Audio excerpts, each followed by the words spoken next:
I am utilizing the Bit Integrations plugin to establish a connection between these two platforms. Let's go to Bit Integration Dashboard. Click on Create Integration. Search for Happyform. Select a form. Click on Next.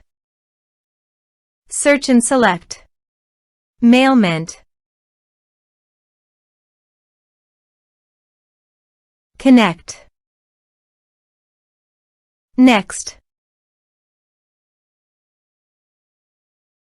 Choose Actions.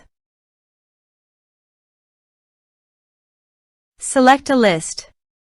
Select tags. Select subscription status. Map the respective fields.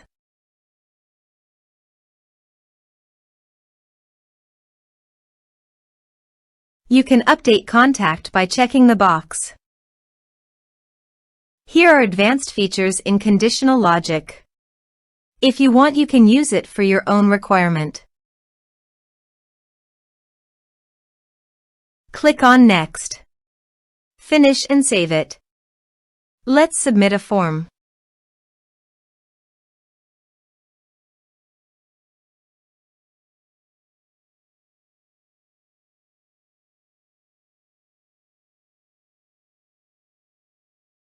Click on Send Message. Form submitted successfully. Now go to Mailment Contact Dashboard. And you can see the data came successfully in the Mailment. Thanks for watching.